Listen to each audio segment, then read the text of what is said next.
Tucker Tuck Carlson actually called Trump a demonic force on the night or the evening of the terrorist attack on January 6th. Remember that? Let's put this picture up for a mass, all right?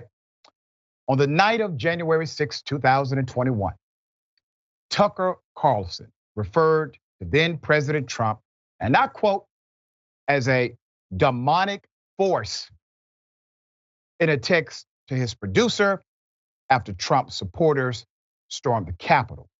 Meanwhile, on his show, Carlson has since downplayed the entire Capitol riot, even referred to it as, and I quote, election justice protest. But privately, he called it demonic.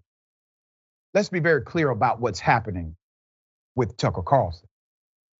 Tucker Carlson is a play actor, is a hypocrite to the highest level. He's on stage when he's on that show. He produces rhetoric rather than remedy. He talks to his producers authentically. Oh, Donald Trump is a demonic force. What's going on here? This is bad, this is wrong. Goes on television. Oh, listen, guys, nothing but a little bit of election protest. There's more. It was one of many revelations, ladies and gentlemen, provided because of a filing by Dominion Voting Systems, which, as you know, they are suing Fox News for defamation and seeking $1.6 billion in damages. Ironically, no one at Fox News seemed to realize that when you defame a private company, that private company can sue.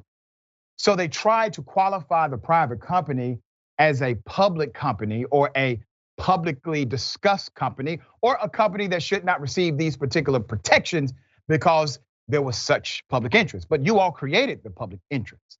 You don't get to play by those rules, all right? There's more. 2 days after the 2020 election, with the result yet to be determined, Carlson fumed via text about Fox News calling Arizona for Joe Biden. Dominion's filing notes, the network was taking heavy criticism from conservatives at that time. 2 months later, a mob of Trump supporters stormed the Capitol building to overturn the election while Congress was inside certifying the results. The filing said of the text, after January 6th, trying to thread the needle between the truth and pressure from his viewers and sponsors became even more difficult. Late on January 6th, Carlson texted with producer Alex that Trump is a demonic force, a destroyer, but he's not going to destroy us. On January 26th, Carlson invited his leading sponsor, Mike Lindell, Pillowman, on his show, where Lindell spouted these same conspiracies on air after previewing them for Carlson's staff during a pre-interview. Now, remember when I told you all that everyone who goes on Tucker's show, the producers are well aware of the angle. So when somebody says something really ridiculous about, let's say, black women, like Tucker did just a few days ago, they already know this person is going to say something really insane and ridiculous about black women. I did Tucker's show for about a year and some change, debated him, mopped the floor with the cat. But I was mandated every time to submit what angle I was coming from. It was a normative part of the production process. So Mike Lindell had to go through the same process. And he made it clear, here's what I'm going to talk about. Did Tucker provide pushback? No. Did he say, wait a minute, don't you think Donald Trump is a demonic force? No. Don't you think he's trying to destroy us? He said none of that. There's more. Let's put him up. All right. Additionally, Dominion included an email from Fox News chairman Rupert Murdoch to CEO Susan Scott. This was on November 16, 2020.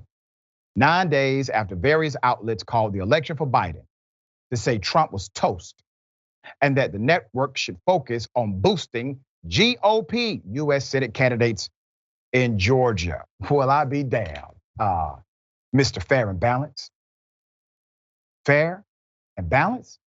Literally, the guy is saying, hey, let's keep lying about the Trump conspiracy thing, but really let's focus on winning Republican seats for the US Senate. There's more. In his email, Murdoch also expressed concern at the sudden rise of Newsmax.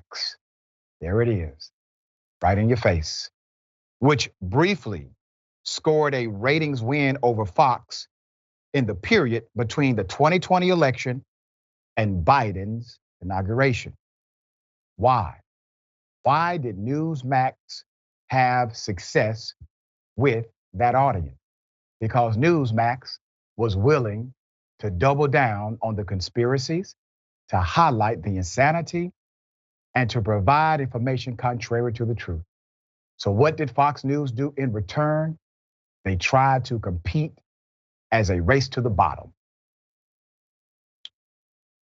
All right, Murdoch told Scott, hey, read the Wall Street Journal piece about Newsmax, telling her, and I quote, these people should be watched.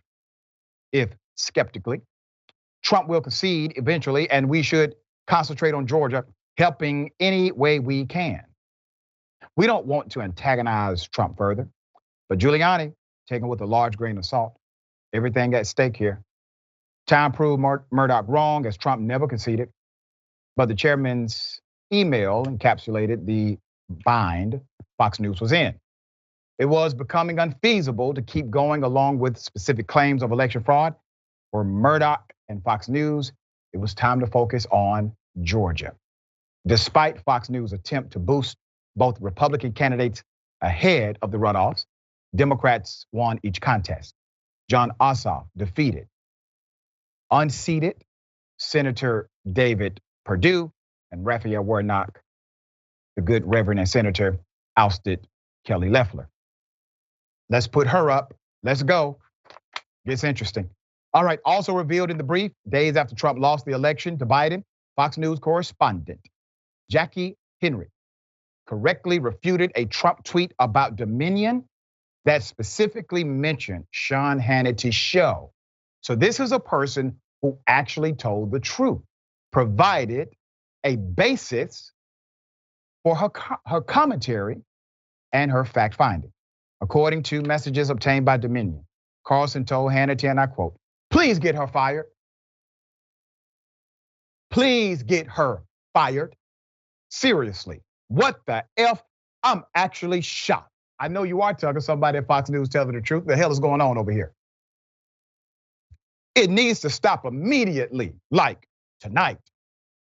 After Carlson added that he just went crazy on Executive Vice President Meade Cooper over it, Hannity responded that he had already mentioned it to CEO Susan Scott. I just dropped a bomb, Hannity later texted his team. What are they upset about again? Not that she was inaccurate, but she told the truth. No text message said, wait a minute, what is she talking about here? That's inaccurate. That's wrong. She needs to correct it for the record immediately. We're professionals at Fox News. These are a bunch of damn clowns. Every single one of you, all right?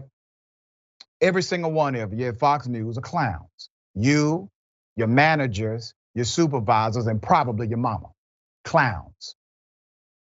There's more.